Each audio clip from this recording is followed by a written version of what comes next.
Hello friends, मैं विवेक शुक्ला एक अपने यूट्यूब चैनल अम्वी क्लासेस में एक बार फिर से आप लोग का स्वागत करता हूँ।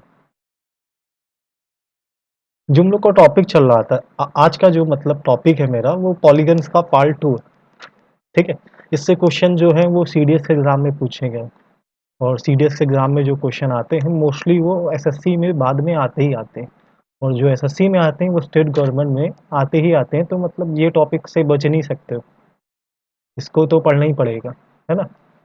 जो पहला क्वेश्चन आपको स्क्रीन पे दिख रहा है ये भी सीडीएस में आया हुआ क्वेश्चन है। ठीक है, तो सीधे क्लास स्टार्ट करें। अच्छा, कुछ लोग बोल रहे थे कि क्लास के साथ उनको जो वीडियो चल रहा है उसके साथ मेरा फेस नहीं दिख रहा है, तो उस पे भी वर्क हो रहा है। 2-3 वीडियो के बाद मेरा फेस भी आप लोग को दिखने दिखने लगेगा। वीडियो रिकॉर्डिंग में मेरा चेहरा भी आने लगेगा, तो उसके लिए परेशान ना होइए। वैसे भी फेस में कुछ खास है नहीं, मेरे काला रंग का चेहरा है, भद्दी सी शक्ल है, उसमें क्या ध्यान देना है ना। सीधे अपने टॉपिक को देखते हैं। तो पहला क्वेश्चन, एक वर्ग के चारों कोनों को काटकर एक समष्टभुज का निर्माण किया जाता है। तो वर्ग की भुजा और समष्टभुज की भुजाओं का अनुपात क्या है। मतलब क्वेश्चन ये है कि एक स्क्वायर्स के चारों कोनों को कट कर दिया जाता है, तो एक रेगुलर ऑक्टागन ड्रॉ होता है। तो स्क्वायर की साइड और ऑक्टागन की साइड्स का रेशियो बताना है। ठीक है, तो स्टार्ट करते हैं। सबसे पहले किसका एक स्क्वायर ड्रॉ कर ले रहे हैं। ये मेरा स्क्वायर है। ड्राइंग के बारे में हम अपनी पहले भी बता चुके हैं, तो उसको लेके कोई इशू नहीं होना चाहिए, है ना। जैसे हमने अपने लास्ट वीडियो में बताया था कि इक्विलेटरल ट्रायंगल के कॉर्नर्स को काट के एक रेगुलर हेक्सागन ड्रॉ किया था। तुमने बोला था सेम लेंथ में कट करेंगे। सेम, तो इसमें भी वही करना है, सेम लेंथ में कट करना है। सेम लेंथ में कट करना है मतलब ये कि अगर ये ए है तो ये वाला पोर्शन भी मेरे लिए ए है। ठीक है, अगर ये ए है, ये भी ए है, और ऐसे इसको इधर भी कट होगा और ऐसे इधर भी कट होगा। ठीक है, और सबकी लेंथ ये बराबर बराबर कट करेंगे कि ये भी ए है, ये भी ए है, ये भी ए है और ये भी ए। यहाँ तक ठीक है।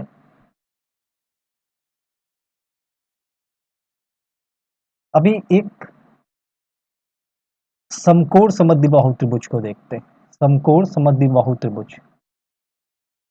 समकोण समद्विबाहु त्रिभुज का मतलब एक राइट एंगल ट्रायंगल हमको देखना है जिसकी टू साइड्स इक्वल होती है, शायद आइसोसेलेस ट्रायंगल बोलते हैं, है ना।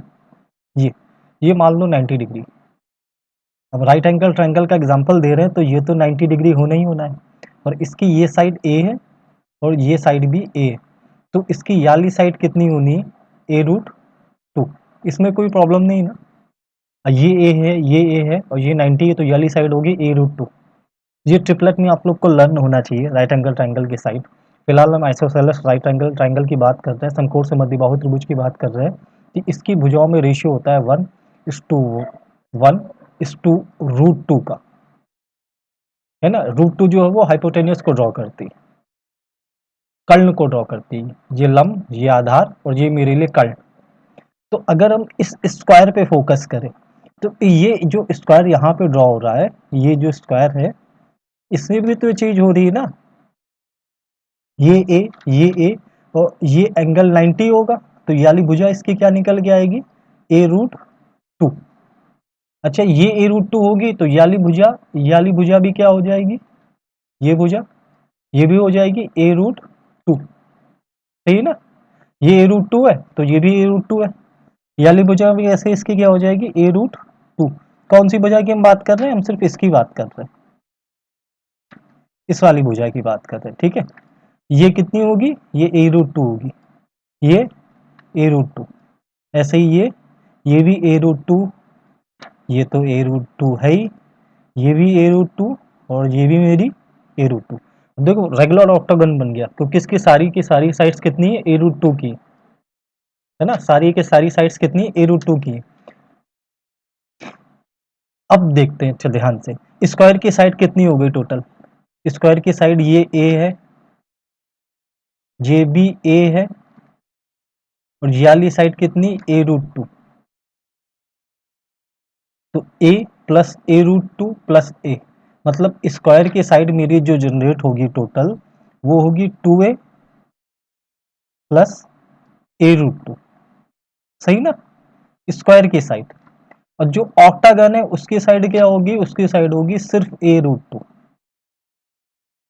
देखो अगर यहां से हम a√2 कॉमन ले लें, यहां से हम a√2 कॉमन ले लें, तो अंदर क्या बचेगा, अंदर बचेगा √2 प्लस 1।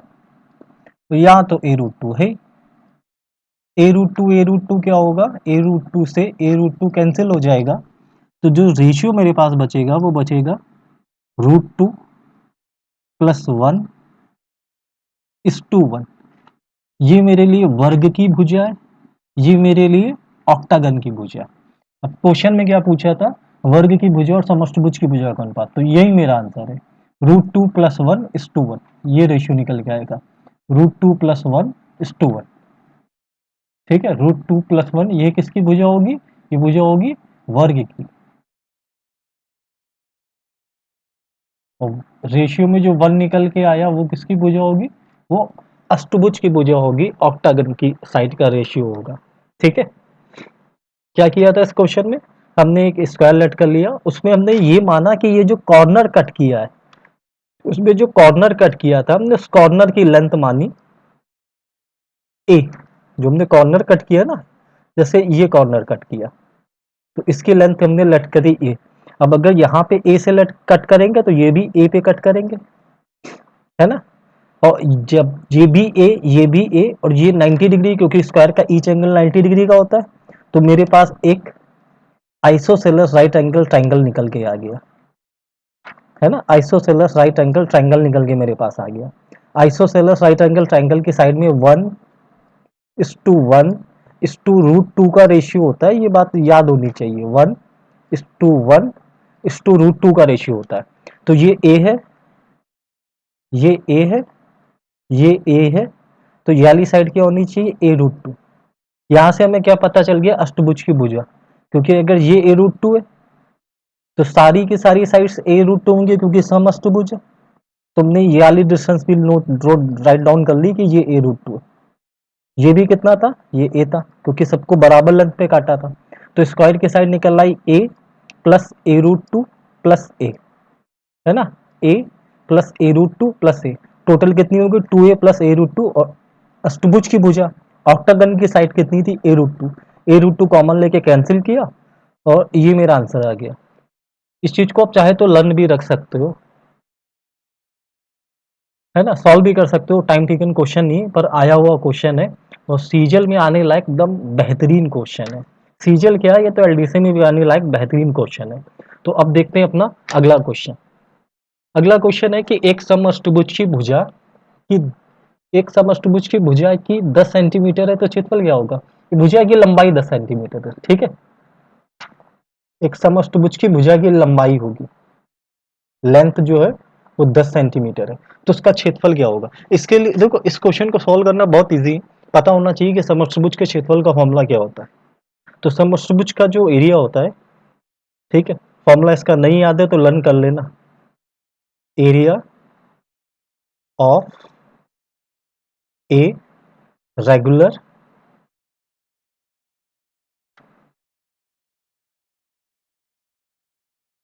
ऑक्टागन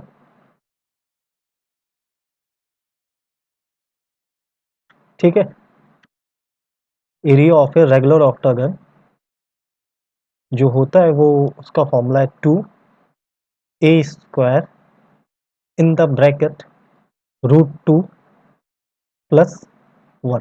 ये लर्न होना चाहिए, है ना। Area of a regular octagon का जो फॉर्मूला होता है वो होता है 2a² इन दी ब्रैकेट √2 प्लस 1।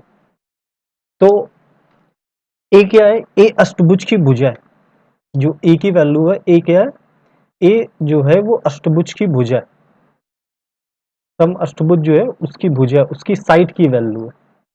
सवाल में ए कितना गिवन है, क्वेश्चन में ए की वैल्यू 10 गिवन है ना। तो सीधे वैल्यू पुटअप करते हैं, 2 इंटू 10 का square in the bracket √2 plus 1। 10 का स्क्वायर तो सबको पता है कितना होता है, 100 होता है। 2 से मल्टीप्लाई किया तो कितना हो गया, 200 हो गया। ब्रैकेट में क्या बचा, ब्रैकेट में बचा √2 प्लस 1। ठीक है। अब सेंटीमीटर स्क्वायर में इसका आंसर ये भी हो सकता है अगर ऑप्शन में दिया है। अगर नहीं ऑप्शन में दिया है तो √2 की वैल्यू तो आपको पता ही कितनी होती, √2 की वैल्यू होती 1.4 प्लस 1। अब ये भी डिपेंड करेगा कि डेसिमल के डिजिट में पूछा है, नहीं पूछा है, नियर अबाउट में पूछा है, तो 1.4 ही 1 डिजिट में डेसिमल में इसकी वैल्यू रख रहा है, तो बन जाएगा कितना, 200 इंटू 2.4। 24 का सॉरी 24 का 0 से डेसिमल खत्म हो जाएगा और 24 का 2 से मल्टीप्लाई किया तो हो जाएगा 480 सेंटीमीटर स्क्वायर। ओके, ये इस क्वेश्चन का आंसर होगा। आंसर ये भी हो सकता था, ऑप्शन की बात है। इस क्वेश्चन को सॉल्व करने के लिए हमको मालूम क्या होना चाहिए, हमको मालूम होना चाहिए कि इसके एरिया का फॉर्मूला होता क्या है।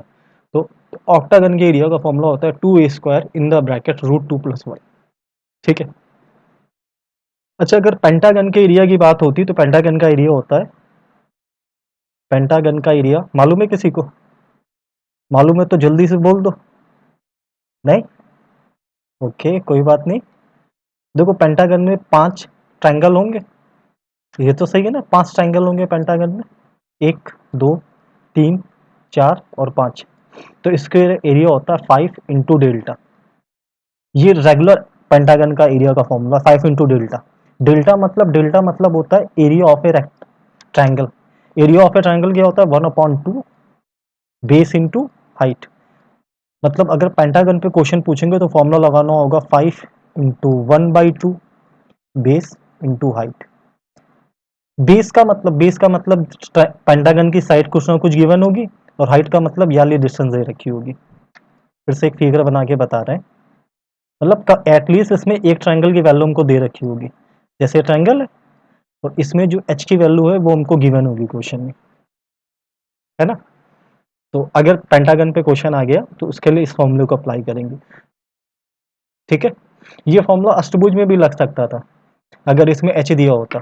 फॉर्मूला हो जाता 8 इंटू डेल्टा। 8 इंटू डेल्टा मतलब 8 into 1/2 into base into height, है ना।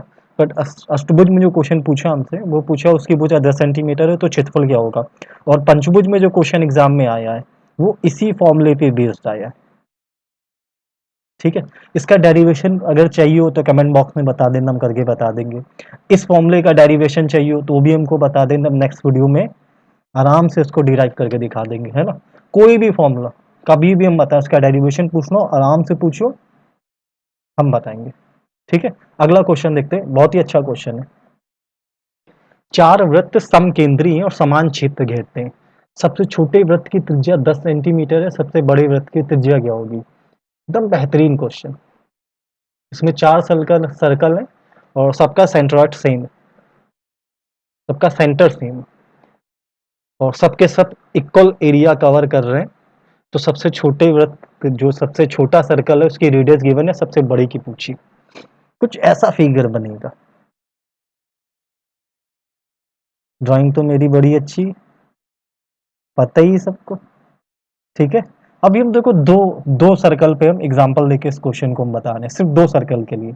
मान लो सवाल पे दिया होता 2 वृत्त थे और दोनों समकेंद्री, दोनों समान क्षेत्र घेरते। अगर मान लो क्वेश्चन ये होता तो हम ये मान लेते कि दोनों सर्कल का सेंटर जो है वो ये, दोनों सर्कल का सेंटर हम ये मान लिया। ठीक है।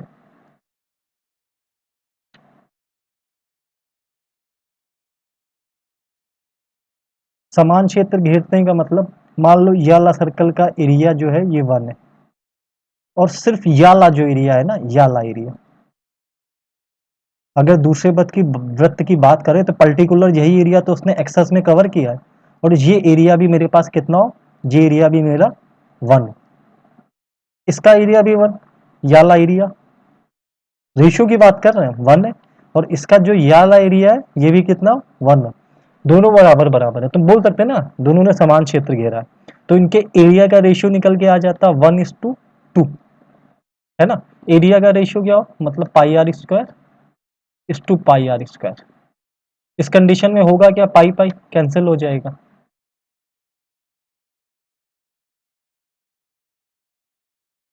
इस कंडीशन में पाई पाई कैंसिल हो जाएगा और जो रेशियो बचेगा वो बचेगा आर स्क्वायर इस टू आर स्क्वायर का, वो रेशियो होगा 1:2। तो आर इस टू आर का जो रेशियो निकलेगा वो निकलेगा 1:√2। बात समझे। ऐसे ही मतलब अगर त्रिज्याओं का अनुपात चाहिए हो, 2 सर्कल होता तो हम ऐसे कर लेते हैं। फिलहाल सवाल में कितने सर्कल है, सवाल में 4 सर्कल है। तो इसी के ऊपर हम एक और सर्कल ड्रॉ करने की कोशिश कर रहे हैं। ड्राइंग के बारे में अपनी बता चुके हैं पहले भी कई बार, ठीक है। मालूम है सर्कल नहीं लग रहा, लेकिन ये तो मैथ है ना, मान लो रहते, मान लो भाई। हंसो नहीं, हंसो नहीं, हंसी कंट्रोल करो, सवाल को समझने में दिमाग लगाओ। दूरदर्शन का पुराना वाला सिंबल भी लग रहा है देखने में। अब तो 4 हो गए ना। तो इसका एरिया कितना होगा, 1। इसने पर्टिकुलर कितना एरिया कवर किया होगा, 1। इस वाले सर्कल ने पर्टिकुलर कितना एरिया कवर किया होगा, 1। और इसने कितना किया होगा, 1। तो इन वृत्तों के क्षेत्रफलों का जो अनुपात निकलेगा वो निकलेगा 1:2, 1:3, 1:4। ये समझ गए ना, 1 2 3 4 कैसे हुआ। पहले वाले वृत्त में केवल 1 एरिया है, दूसरे वाले का 1+1 कितना एरिया, 2। तीसरे का 1+1 कितना एरिया, 3। चौथे का 1+1+1 कितना एरिया, 4। तो ये इनके क्षेत्रफलों का रेशियो, क्षेत्रफलों का रेशियो मतलब ये R1 स्क्वायर, ये R2 का स्क्वायर, ये R3 का स्क्वायर, और ये R4 का स्क्वायर।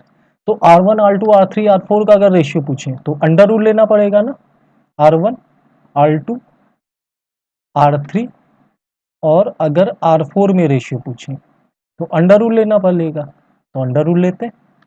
1:√2 1:3 1:4। √4 की वैल्यू सबको मालूम है कितनी होती है, 2। सबसे छोटे वृत्त की त्रिज्या दे रखी थी कितनी, 10। तो 1 बराबर 10, 1 बराबर 10 है तो 2 बराबर 20 सेंटीमीटर, ठीक है। एरिया पूछा होता तो पाई आर स्क्वायर लगा देते, लेकिन आर की वैल्यू, वो पाई की वैल्यू 22/7 ना रखे, 3.14 रखते। ये बात हमने सर्कल में बताई थी। रेडियस जब भी 10 20 30 40 या फिर 100 10 के मल्टीपल में दी जाए, रेडियस जब भी 10 के मल्टीपल में दी जाए तो पाई की वैल्यू 3.14 ही पुटअप करनी चाहिए, 22/7 नहीं पुटअप करनी चाहिए। अगर एरिया पूछा होता तो पाई की जगह 3.14 इंटू 20 का स्क्वायर कर देते, ठीक है। फिलहाल इस क्वेश्चन का आंसर 20 सेंटीमीटर, है ना। 4 वृत्त थे, चारों समान क्षेत्र घेरते थे, हमने मान लिया सबने एरिया कवर किया 1 1 1 1 1। तो पहले वृत्त का एरिया 1, दूसरे का हो जाएगा 1 और प्लस ये 1 और ये 1 कितना हो गया, 2 हो गया। तीसरे का क्या हो जाएगा, 1 1 और ये 1 टोटल 3। ऐसे चारों का क्या हो जाएगा, 4। ये आर स्क्वायर का रेशियो देखो, पाई पाई तो कैंसिल ही हो जाएगा ना, पाई पाई तो कैंसिल ही हो जाएगा। ये R1 square R2 square R3 square R4 square का रेशियो। तो R1 R2 R3 R4 का रेशियो क्या होगा, 1:√2:√3:4। √4 की वैल्यू हमको मालूम है, 2 सबसे छोटे की त्रिज्या दी थी, मतलब 1 की वैल्यू दी थी 10, तो 2 की वैल्यू 20 सेंटीमीटर, ठीक है। ये क्वेश्चन देखो स्क्वायर में भी पूछ सकते हैं कि 4 स्क्वायर है, 4 वर्ग है वो समकेंद्री या 4 समबाहु त्रिभुज समकेंद्री। समकेंद्री मतलब सेम सेंट्रॉइड वाले 4 समबाहु त्रिभुज, 4 इक्विलेटरल ट्रायंगल, 4 सर्कल, है ना। ऐसे फिगर्स में दे सकता है ऐसा क्वेश्चन। सबसे छोटे या सबसे बड़े वाले की वैल्यू इसमें दी होगी। सर्कल है तो सबसे छोटे की त्रिज्या दी होगी या सबसे बड़ी की दी होगी। स्क्वायर है तो सबसे छोटी साइड की वैल्यू दी या फिर सबसे बड़ी साइड की वैल्यू दी होगी। इक्विलेटरल ट्रायंगल है तो भी सबसे छोटी की या सबसे बड़ी की वैल्यू दी होगी, या सिर्फ रेशियो भी पूछ सकते हैं, सिर्फ रेशियो, ठीक है। बहुत ही अच्छा क्वेश्चन था, याद रखने लायक पैटर्न है, ठीक है। अगला क्वेश्चन देखते हैं। अगला क्वेश्चन भी बड़ा प्यारा क्वेश्चन है। अगला क्वेश्चन है कि एक त्रिभुज, चतुर्भुज, पंचभुज तथा षटभुज का परिमाप समान है, तो सबसे अधिक क्षेत्रफल, क्षेत्र लिखा है ना, क्षेत्रफल, वाली आकृति कौन सी होगी? क्षेत्र लिखा है ना, क्षेत्रफल वाली आकृति ज्ञात कीजिए। देखो सबका परिमाप बराबर दे दिया। ये क्वेश्चन एसएससी में काफी आता है। याद रखने लायक बात है कि यदि, मतलब क्वेश्चन ये था, एक बार इंग्लिश में रीड करे दे रहे हैं। If the perimeter of a triangle, coordinator, pentagon and hexagon are the same, find the figure with the most area. तो इसमें याद रखने वाली बात ये है कि यदि परिमाप, परिमाप बोले या पेरीमीटर बोले, वो समान है। यदि परिमाप या perimeter, whatever you want to say, you can say, परिमाप या पेरीमीटर समान है, ठीक है, पेरीमीटर या परिमाप बराबर है, तो उस आकृति का क्षेत्रफल अधिकतम होता है जिसमें भुजाओं की संख्या अधिकतम होती है। मतलब मैक्सिमम साइड जिस फिगर में होगी उसका एरिया भी मैक्सिमम होगा, ठीक है, यदि परिमाप समान है, इफ पेरीमीटर इज सेम, ठीक है। तो मैक्सिमम एरिया किस फिगर होगा? मैक्सिमम एरिया उसी फिगर का होगा जिसमें नंबर ऑफ साइड्स मैक्सिमम हो, जिसमें नंबर ऑफ साइड्स मैक्सिमम हो। मतलब भुजाएं ज्यादा तो क्षेत्रफल ज्यादा, बड़ा सीधा सा लॉजिक है। अब एक क्वेश्चन में क्या है? क्वेश्चन में एक ट्रायंगल है, एक कोऑर्डिनेटर है, एक पेंटागन है और एक क्वेश्चन में हेक्सागन है। पूछा है सबसे अधिक एरिया किसका होगा, तो सबसे अधिक साइड किस में? हेक्सागन में है ना, तो इस क्वेश्चन का आंसर भी क्या होगा? षटभुज होगा। सबसे अधिक भुजाएं षटभुज में, तो सबसे अधिक क्षेत्रफल भी षटभुज का होगा, ठीक है। याद क्या रखना है? जिसमें साइड्स अधिक होती है उसका एरिया अधिक होता है अगर परिमाप समान हो। अच्छा, बहुत इंटरेस्टिंग बात, मान लो इसी में सर्कल भी गिवन होता,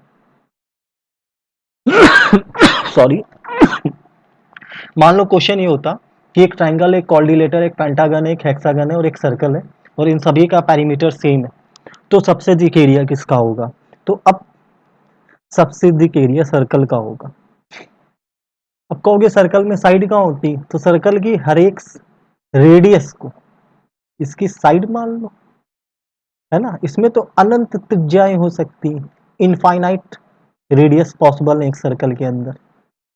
तो सबसे अधिक एरिया अगर कभी पूछें किस आकृति का होगा, देखो एक तो तुम्हें ये बात याद रखनी कि भुजाओं की संख्या जिसकी ज्यादा उसका एरिया ज्यादा, और दूसरा ये भी याद रखना अगर सर्कल बीच में दे दिया ना तो गेम ओवर, कुछ नहीं देखना, सबसे अधिक एरिया हमेशा सर्कल का होता है।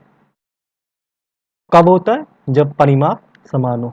अच्छा, एक और चीज ध्यान देने वाली है, यदि एरिया सेम हो, क्षेत्रफल बराबर हो, अगर एरिया बराबर हो, क्षेत्रफल बराबर हो तो सबसे अधिक परिमाप, मैक्सिमम पेरीमीटर, अगर क्षेत्रफल समान है तो सबसे अधिक परिमाप उस आकृति का होगा जिसमें नंबर ऑफ साइड्स मिनिमम हो। ये बहुत याद रखने वाली बात है, कंफ्यूजन भी होती एग्जाम में, जिसमें नंबर ऑफ साइड्स मिनिमम हो, ठीक है। अगर मान लो क्वेश्चन ये होता कि एक त्रिभुज है, एक चतुर्भुज है, एक पंचभुज है, एक षटभुज है और इन सभी का क्षेत्रफल आपस में समान है, एक त्रिभुज, चतुर्भुज, पंचभुज, षटभुज, इन सभी का क्षेत्रफल आपस में समान है, तो सबसे अधिक परिमाप किसका होगा? तो सबसे अधिक परिमाप त्रिभुज का होगा, क्योंकि इसके भुजाओं की संख्या सबसे कम है। बात समझ में आ गई ना? मान लो क्वेश्चन हम एग्जाम में दे दे कि एक पेंटागन है और एक हेक्सागन है, दोनों का एरिया सेम है। एक पेंटागन है, एक हेक्सागन है, दोनों का एरिया सेम है, मतलब एक पंचभुज एक षटभुज है, दोनों का क्षेत्रफल समान है, तो सबसे अधिक, तो दोनों में से परिमाप किसका अधिक होगा? तो परिमाप उस आकृति का अधिक होता है जिसमें भुजाओं की संख्या कम होती है। परिमाप उस आकृति का अधिक होता है जिसमें भुजाओं की संख्या कम होती है। और सबसे कम परिमाप हमेशा सर्कल का होता है। सबसे कम पेरीमीटर, लीस्ट पेरीमीटर हमेशा सर्कल का होता है इफ एरिया इज सेम। और पेरीमीटर जब सेम होता है तो क्या होता है, जब देखो जब परिमाप समान होता है तो क्या होता है, जब पेरीमीटर सेम होता है तो सबसे अधिक एरिया उस आकृति का होता है जिसमें नंबर ऑफ साइड्स मैक्सिमम हो, और सबसे अधिक एरिया हमेशा सर्कल का होता है। जैसे मान लो क्वेश्चन दे दे कि एक अष्टभुज है और एक दसभुज है, एक ऑक्टागन है और एक डेकागन है, और दोनों का पैरीमीटर सेम है, तो एरिया किसका अधिक होगा, तो जाहिर सी बात है 10 भुजाओं वाली आकृति का ही एरिया मैक्सिमम होगा, उसमें भुजाएं ज़्यादा हैं। ये बातें कंफ्यूज करती हैं भैया, इसको याद कर लो, लिख लो, ये 2 पॉइंट्स बहुत कंफ्यूज करते हैं, ठीक है। इसके इसके अलावा एक और बात है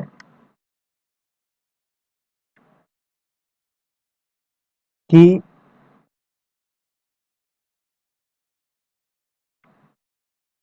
ये आप लोग को बताना है कमेंट बॉक्स में, एक वर्ग है और एक आयत है, बहुत आसान सा क्वेश्चन है।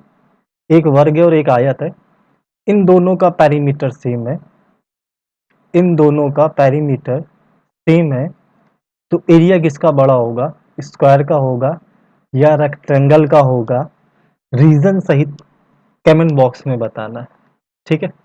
तो आज के लिए बस इतना ही।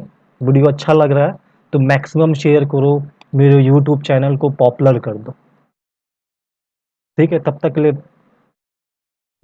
Bye bye, tata, take care, stay home and stay safe. Thank you.